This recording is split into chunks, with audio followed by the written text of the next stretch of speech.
நான் இன்னைக்கு எங்க இருக்கேன் அப்படின்னு பார்த்தீங்கன்னா, கிண்டியில இருக்கேன்.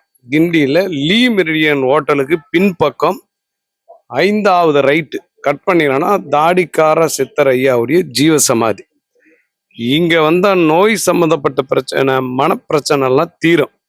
சாமி கிட்ட போய் எனக்கு அது கூட இது கூடலாம் கேட்கவே கூடாது. எதையுமே கேட்காதீங்க. ஜீவசமாதியில வந்தா உக்காந்துட்டு அங்க அந்த விபூதி வச்சுட்டு ஒரு 5 நிமிஷம் தியானம் பண்ணிட்டு போங்க. மனசுக்குள்ளே சொல்லுங்க. வெளிப்படையா சொல்ல வேண்டிய அவசியம் இல்லை. மனசுக்குள்ளே சொன்னீங்கன்னா நீங்கள் நினைக்கக்கூடிய காரியங்கள் எல்லாமே சக்சஸ் ஆகும். அதனால நம்ம மனசுல நினைக்கிறது இல்லை. அவங்க அழைக்காமல் நம்ம இந்த இடத்துக்கு வரவேறதுக்கு வாய்ப்பே இல்லை.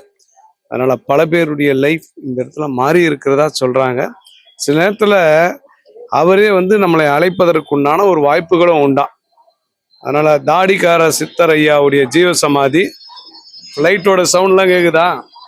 கோயிலுக்கு வந்து 6 வீக்ஸா வந்துட்டு இருக்கேன் நான். ஒரு நாள் வந்து ஏதோ யூடியூப் பார்க்கும்போது அந்த தாடிக்கார சித்தர்ன்னு போட்டு, இதுதான் தாடிக்கார சித்தர்ன்னு எனக்கு தெரியாது. இன்னொரு வாட்டி நாங்க வேற வழியில வந்தோம். வரும்போது ஒரு தாடிக்காரர் ஒருத்தர் வந்து வெளியில நின்றுட்டு இருந்தாரு. வந்து வாங்க வாங்க இங்கதான், என்னமோ எங்களை எதிர்பார்த்துட்டு நின்ன மாதிரி அந்த தாடிக்காரர் எங்களை உள்ள கூப்பிட்டு வந்து, இந்த சந்தனத்தை சாப்பிடுங்க, உங்களுக்கு ரொம்ப நல்லது அப்படின்னு சொன்னாரு.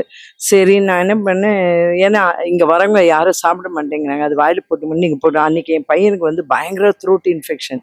ஆனா அந்த சந்தனம் சாப்பிட்டு வீட்டுக்கு போறதுக்குள்ளேயுமே சரியாயிடுது. இவர் ஆக்சுவலி வைத்தியராம். இவர் வயிறு சம்பந்தமான இதெல்லாம் வந்து சூப்பரா கேட்கறது அப்படின்னு.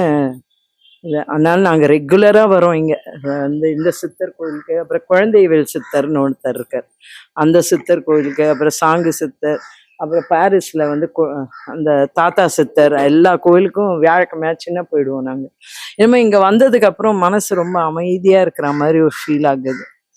இது நம்மளை பார்த்துக்கிறதுக்கு யாரும் இருக்காங்க அப்படின்ற மாதிரி ஒரு செக்யூர்ட் ஃபீலிங் இருக்கு. நல்லா இருக்கு.